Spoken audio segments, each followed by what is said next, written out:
Assalamualaikum warahmatullahi wabarakatuh. Semoga Anda dan saya selalu diberikan kesehatan. Amin.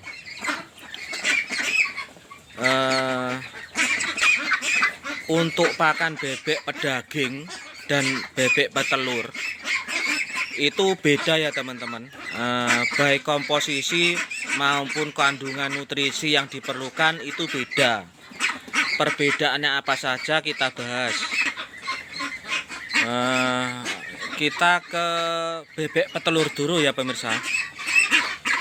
Itu bebek petelur komposisinya pakan beda dengan bebek pedaging, walaupun protein yang diperlukan di masa starter, grower dan finisher itu proteinnya hampir sama yang diperlukan. Untuk bebek petelur itu kan dibagi 3 fase itu, yaitu masa starter, grower dan finisher untuk bebek petelur. Dan pakan yang diperlukan, gizi yang diperlukan pun juga beda dengan bebek pedaging ya pemirsa.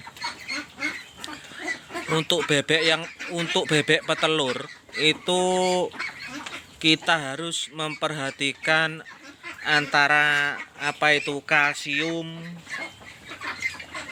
konsentratnya itu juga beda.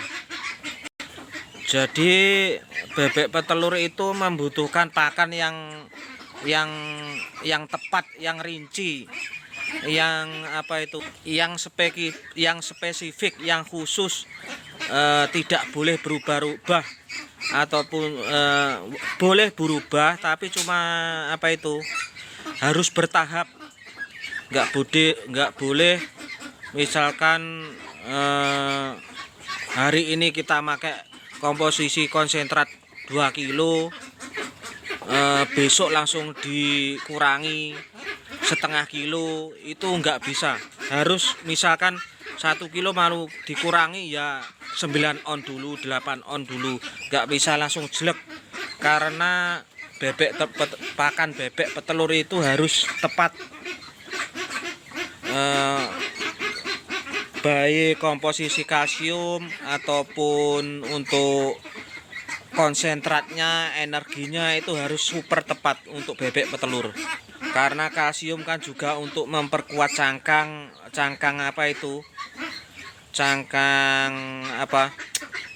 telur supaya kuat, dan telurnya juga besar. Itu fungsinya seperti itu. Juga sangat perlu banget mineral untuk bebek petelur itu, supaya telurnya bagus, besar, dan cangkangnya kuat. Hal-hal seperti itu harus diperhitungkan dalam mencampur pakan untuk bebek petelur. Jadi seperti itu kira-kira ya pemirsa. Antara kalsium, konsentrat, mineral itu harus komplit, harus diperhitungkan rinci untuk bebek petelur, supaya telurnya juga maksimal, besar, cangkangnya kuat, dan produksi telurnya itu juga bagus. Artinya setiap hari bisa bertelur, nggak boleh dirubah seenaknya. Bahkan mau merubah itu, yang dirubah itu usahakan jangan konsentratnya. Yang dirubah itu komposisi campurannya, atau jagungnya, atau dedaknya, atau karaknya itu. Dan bebek petelur itu membutuhkan pakan yang bagus. Misalnya jagung itu harus memakai.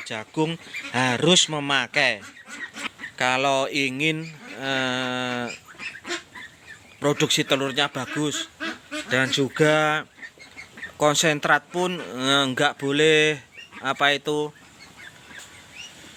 sembarang beli. Misalkan kan kalau bebek petelur kan ada yang 144, itu kan kalsiumnya tinggi pemirsa. konsentrat 144 itu kan konsentratnya apa itu, kalsiumnya itu, kandungan kalsiumnya kan tinggi, berfungsi untuk menguatkan cangkang telur. Kemudian ada yang 144 red itu berfungsi untuk memerahkan kuning telur itu. Kuning telurnya dibuat agak merah seperti apa itu, matahari mau terbenam, seperti itu. Jadi seperti itu pemirsa gambarannya untuk pakan bebek petelur itu lebih apa itu, lebih spesifik, lebih khusus, lebih teliti lagi dalam mencampur itu. Beda dengan bebek pedaging itu kan, kalau bebek pedaging itu kan yang masanya itu kan hanya masa apa, starter dan finisher. Dan itu pun untuk bebek pedaging itu bisa kita rubah pakannya, misalkan 1 minggu kita rubah pakannya itu dengan cepat, itu bisa untuk bebek pedaging. Misalkan kurang pertumbuhannya kurang maksimal, kita tambahkan konsentrat, cukup seperti itu kalau bebek pedaging. Enggak perlu pakai jagung kalau untuk bebek pedaging khusus atau dedak, kebi itu. Dan enggak usah dikasih makan yang macam-macam kalau bebek pedaging, ya cuma konsentrat itu yang bagus. Ya misalnya itu yang lagi booming itu ya seperti KGP itu. Kalau untuk bebek pedaging kan bisa misalkan timbul kanibal, itu kita kan cepat merubahnya, itu kan cepat gitu, cepat merubahnya pakan. Misalkan kanibal kurang protein, itu langsung kita tambahkan, nggak apa-apa, langsung kita tambahkan. Dari perbandingan misalkan 1 kilo kita tambah jadi 2 kilo, itu nggak apa-apa kalau bebek pedaging.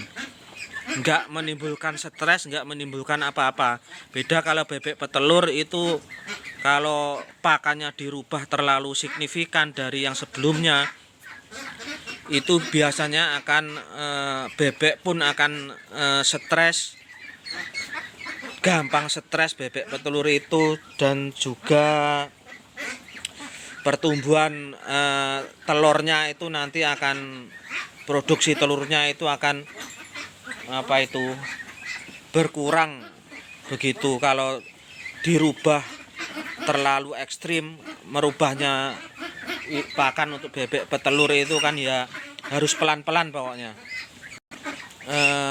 Kesimpulannya itu bebek petelur itu membutuhkan hitungan nutrisi yang cukup kompleks, antara mineral, kalsium, konsentrat, terus untuk sumber energi EM-nya itu harus semua diperhitungkan, karena juga menyangkut untuk produksi telur.